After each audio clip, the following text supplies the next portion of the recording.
Beautiful out here. It's nice, it's quiet. It's nice to be out of the shop for a minute. So I brought the shop with me. Anyways, working on the D6 here, and gotta go underneath, pull the belly pan, which there's not much room.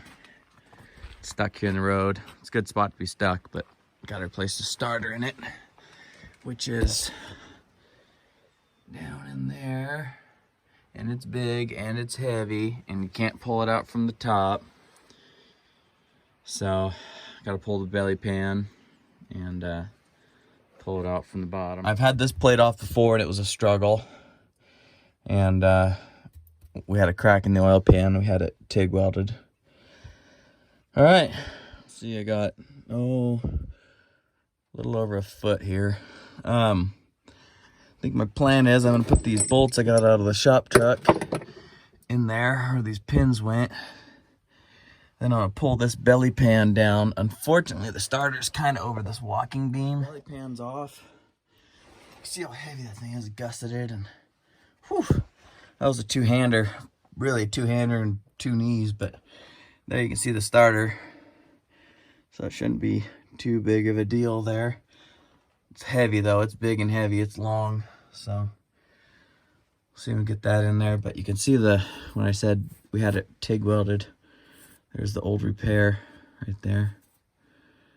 But what happened is that belly pan collapsed and was rubbing up against. This is a cast aluminum pan, oil pan, and cracked it. And you can see some wear marks in there. But anyways, guess I'll get these wires off. Okay, well, I got the starter out. You can see how big it is compared to my hand. And got the proper size wrenches for it.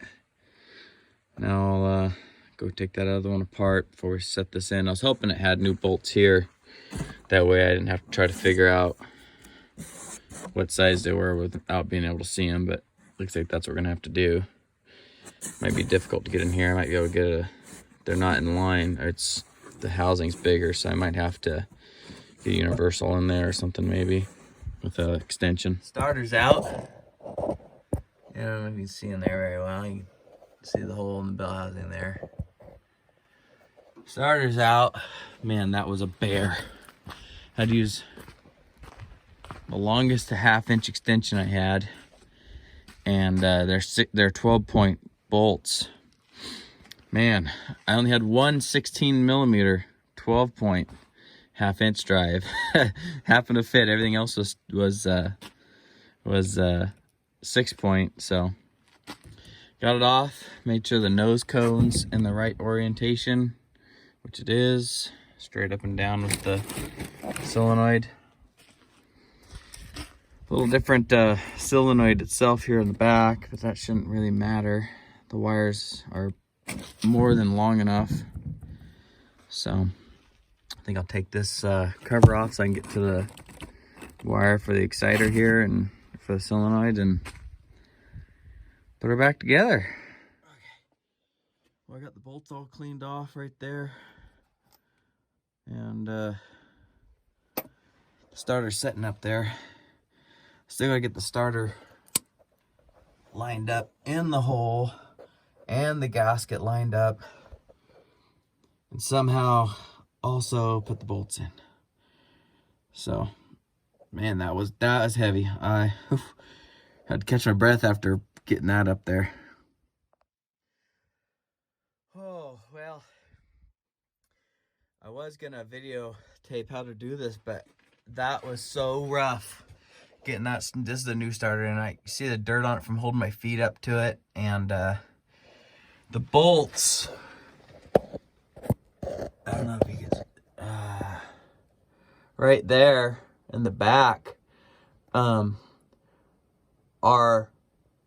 at an angle so it looks like it, but are actually like the bolts, sorry, it cut out, see, are not all the way exposed, so you gotta come at an angle, but a universal doesn't fit. And I didn't have a 16mm 12-point wrench to pull this belly pan off. That I think is the only way to get to those bolts. But so I had to use a 12 point.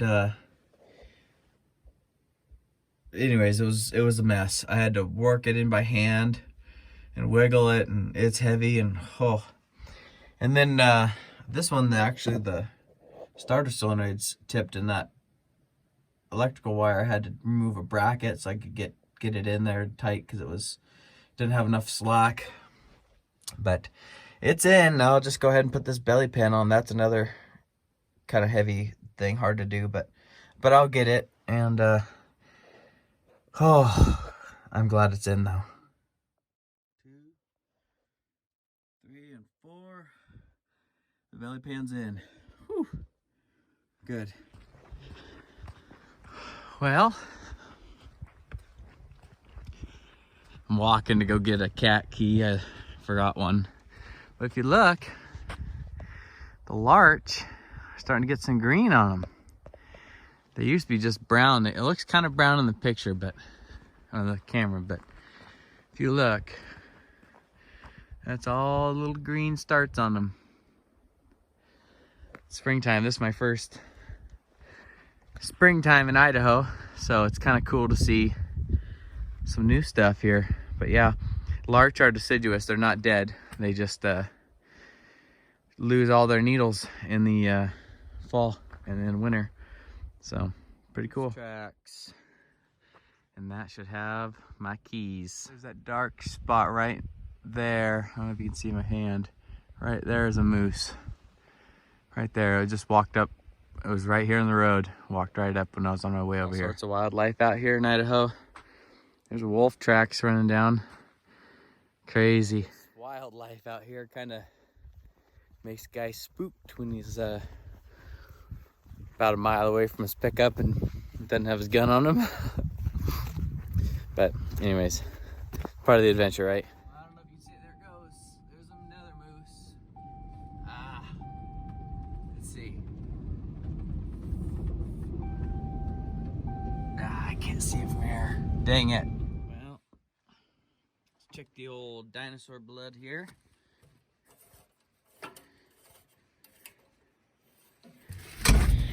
Come on, baby.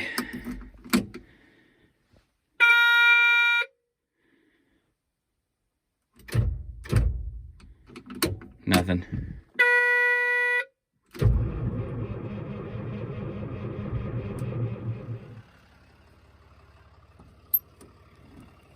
Good thing I just put jumper cables in this thing.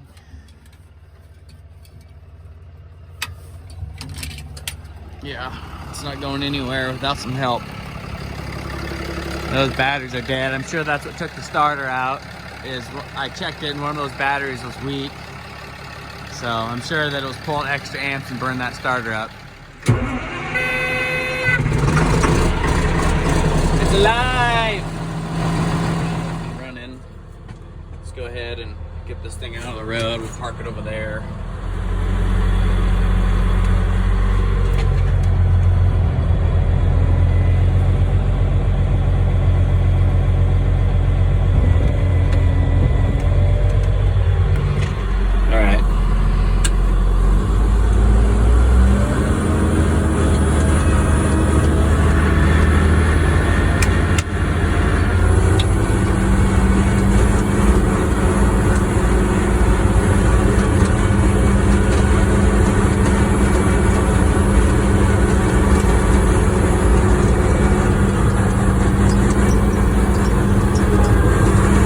That way trucks can get by.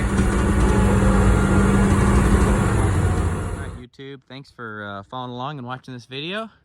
And hope you guys enjoyed it a little bit.